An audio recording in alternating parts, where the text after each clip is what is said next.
आपण पाहत आहात बंधुता न्यूज। न्याय, स्वातंत्र्य, समता आणि बंधुता या संविधानाच्या मूल्यांना अनुसरून पत्रकारिता करणारं पश्चिम महाराष्ट्रातलं अग्रेसर दैनिक बंधुता आणि बंधुता न्यूज नेटवर्क मध्ये आपलं स्वागत आहे। कोणत्याही हल्ल्याचं समर्थन होऊ शकत नाही हे जरी खरं असलं तरी युवकांचा उद्रेक होण्यामागचं नेमकं कारण काय आहे हे सुद्धा समजून घेणं तितकंच महत्त्वाचं ठरणार आहे।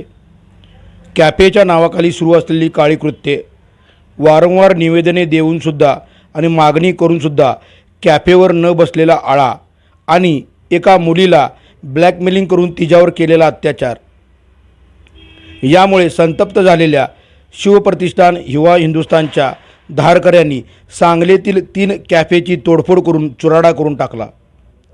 तोडफोड करणाऱ्या 16 धारकऱ्यांना पोलिसांनी ताब्यातही घेतलं आहे। या प्रकरणाची चौकशीसुद्धा होईल, मात्र गुन्हा होण्याच्या अगोदरच गुन्हा होऊ नये यासाठी घेतलेली दक्षता आणि उपाययोजना ही सुद्धा महत्त्वाची असते। शासन असो, प्रशासन असो वा समाजातील विविध घटक, सामाजिक कार्यकर्ते यांनी आता सजगपणे या गोष्टीकडे लक्ष देणं गरजेचं आहे। सांगलीतील 100 फुटी रोडवर असणाऱ्या कॅफे हँग ऑन या कॅफेसहित अन्य 2 कॅफेमध्ये अश्लील चाळे होत असल्याचा आरोप करत शिवप्रतिष्ठान युवा हिंदुस्थानच्या धारकऱ्यांनी कॅफेची तोडफोड केली आहे। पहिल्यांदा कॅफे हँग ऑनची शिवप्रतिष्ठान युवा हिंदुस्थानच्या धारकऱ्यांनी तोडफोड केली। या कॅफेवर दगडफेक करत कॅफेतील फर्निचर आणि साहित्य फोडून टाकलं। या कॅफेमध्ये 2 दिवसापूर्वी अल्पवयीन मुलीला गुंगीचं औषध देऊन नंतर तिच्यावर बलात्कार केल्याचा आरोपही करण्यात आला आहे। त्यानंतर कॅफे सनशाईन आणि कॅफे डोमिस्को या अन्य 2 कॅफेमध्ये सुद्धा तोडफोड करण्यात आली आहे। कॅफेमध्ये अश्लील चाळे होत असून मुलींचं लैंगिक शोषण होत आहे। या प्रकरणात कॅफे मालकांच्यावर सुद्धा गुन्हा दाखल व्हावा अशी मागणी धारकऱ्यांनी केली आहे। दरम्यान पोलीस घटनास्थळी दाखल झाल्यानंतर त्यांनी शिवप्रतिष्ठान युवा हिंदुस्थानच्या 16 धारकऱ्यांना ताब्यात घेतलं आहे, अशी माहिती सांगलीच्या अप्पर पोलीस अधीक्षक रितू खोकर यांनी दिली आहे। आज विश्रामबाग पोलीस ठाणे अंतर्गत 3 कॅफेवरती काही लोकांनी हल्ला केला, तिथे काही तोडफोड केली। त्याबद्दल आम्ही त्या घटनास्थळावरती जाऊन पाहणी केली। तिथून काही 16 आरोपी आपण ताब्यात घेतलेले आहे। त्याबद्दल ते कुठली संघटनाच्या ते आरोपीच्या काय कारण होता त्याची चौकशी चालू आहे। गुन्हा पण दाखल करण्याची प्रक्रिया चालू आहे। धन्यवाद।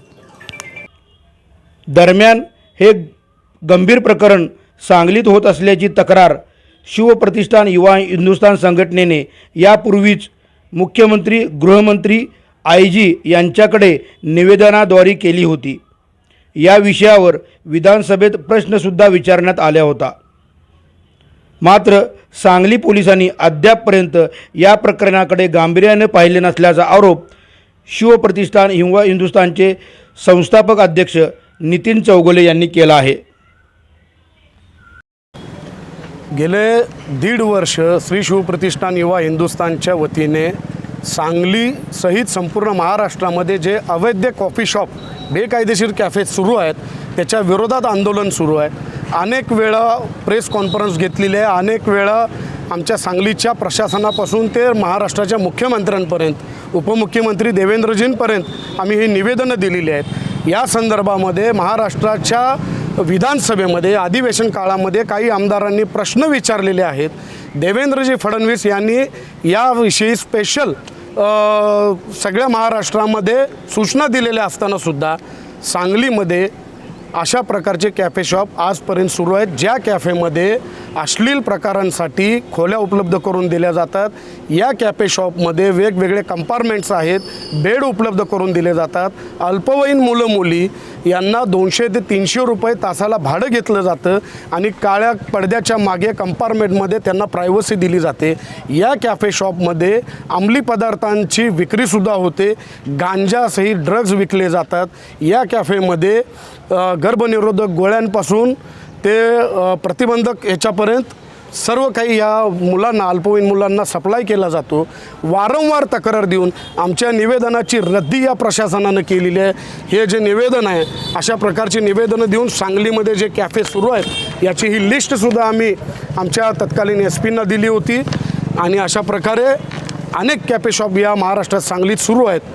गेल्या 6 महिन्यामध्ये कॅफेमध्ये अल्पवयीन मुलींसोबत बलात्कार झालेल्या 2 घटना या सांगलीमध्ये घडलेल्या आहेत. 6 महिन्यापूर्वी इथं बापटमळ्याजवळ असणाऱ्या कॅफेमध्ये मुलीशी अश्लील चाळे केले प्रायव्हसीमध्ये, त्याचं व्हिडिओ रेकॉर्डिंग केलं आणि तिला ब्लॅकमेलिंग करून तिच्यावरती बलात्कार झाला.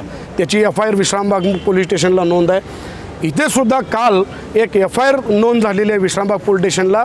एका आमच्या सांगली जिल्ह्यातली ग्रामीण भागातली 16 वर्षाची मुलगी, तिला फूस लावून त्या कॅफेमध्ये आणलं, त्या कॅफेमध्ये गुंगीचं औषध दिलं, तिच्याशी अश्लील चाळे केले आणि ते व्हिडिओ करून तिला ब्लॅकमेलिंग करून तिच्यावरती बलात्कार झाला आहे. या छत्रपती शिवरायांच्या महाराष्ट्रामध्ये अशा प्रकारचा बलात्कार कुठेही सहन करून घेतला जाणार नाही. पोलीस जर कारवाई करत नसतील, आमचे सांगली जिल्ह्याचे SP आता नवीन आहेत, त्यांना कदाचित यातली कल्पना नसेल, मात्र प्रत्येक या पोलीस स्टेशनचा इन्चार्ज याला या कॅफे शॉपमधून हप्ते जात असतील म्हणून हे डोळेझाक करतायत. एका कॅफेमध्ये मालकाची तक्रार असतानासुद्धा त्या कॅफेवरती विश्रामबागचे PI कारवाई करत नव्हते आणि आम्हाला वरिष्ठांना तक्रार करून ते कॅफे बंद करायला लागला. आज या सांगलीमध्ये 200-300 कोटीचे ड्रग्ज आमच्या सांगली जिल्ह्यामध्ये सापडतात.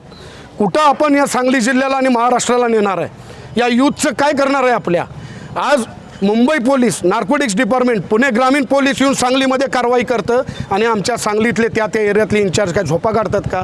कुठल्या परिस्थितीमध्ये आज आपण महाराष्ट्र नेणार आहे? या संदर्भामध्ये आम्ही वेळोवेळी तक्रारी केलेल्या आहेत. आम्ही आज SP साहेबांना आमच्या मागणी करतो की ज्या पालकमंत्र्यांनी मीटिंगमध्ये सगळ्या अधिकाऱ्यांना सूचना दिल्या होत्या की सांगलीमध्ये अशा अवैध कॅफे शॉप सुरू ठेवू नका, ज्या एरियामध्ये असे कॅफे शॉप आढळतील त्या एरियाच्या इन्चार्जवरती कारवाई केली जाईल, अशा प्रकारची सूचना या पालकमंत्र्यांनी मीटिंगमध्ये केलेली आहे.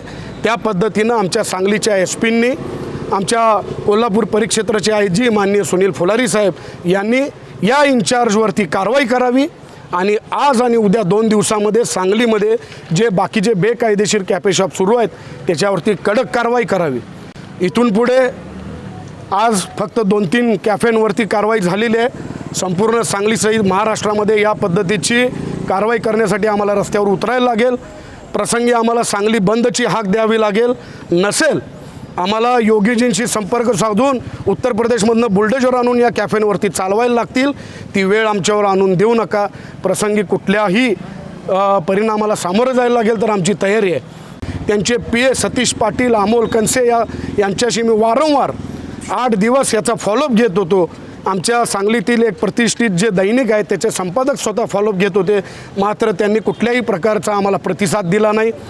आमदारांनी जर तुमचे कोणी सगळे सोयरे याच्यामध्ये असतील तर त्यांना सूचना द्यावी. समाजाचा हा युवकांचा प्रश्न आहे, युवतींचा प्रश्न आहे, अल्पवयीन मुलामुलींचा प्रश्न आहे. आपणही सांगलीचे आमदार या नात्याने याच्यामध्ये लक्ष घालावं असं मी त्यांना आवाहन करतो आणि लवकरच मुख्यमंत्री आणि उपमुख्यमंत्री यांची भेट घेऊन हा सगळा मी प्रकार त्यांच्याकडे मांडणार आहे. हा ज्या मुलीवरती बलात्कार झाला आहे त्याच्या आईवडिलांना आपण हा प्रश्न विचारावा. त्या मुलीचे आईवडील आपल्याला उत्तर देतील, कारण हा उद्रेक आहे सांगलीचा. अनेक 1.5 वर्ष जर आम्ही निवेदनं देतोय, निदर्शनास आणतोय, जर कारवाई होत नसेल तर स्वाभाविकच हा तरुणांचा उद्रेक होणार. कॅफे मालकांनी आता एक तक्रार केली, सांगितली आमच्यासमोर की 3.5 लाखाची आमची रक्कम त्यातून गेलेली आहे या सगळ्या गोंधळात. आजची जे काय आंदोलन झालं हे सगळं ऑन कॅमेरा झालेलं आहे. काही मीडियाचे प्रतिनिधी त्या ठिकाणी उपस्थित होते. आमचेसुद्धा काही संघटनेच्या लोकांनी संपूर्ण या आंदोलनाचं व्हिडिओ शूटिंग केले आणि अशी जर खोटी तक्रार कुठला कॅफे शॉपवाला जर दाखल करत असेल तर त्याच्या बाबतीत त्याला योग्य ते त्याला उत्तर दिलं जाईल. आणि पोलिसांनीसुद्धा कुठलीही शहानिशा न करता कुठलाही गुन्हा नोंद करून घेऊ नये, त्यांनी शहानिशा करावी. आणि हा उलट हे पोलिसांचं काम आमच्या संघटनेच्या कार्यकर्त्यांनी केलेलं आहे. उलट पोलिसांनी आम्हाला सहकार्य करावं.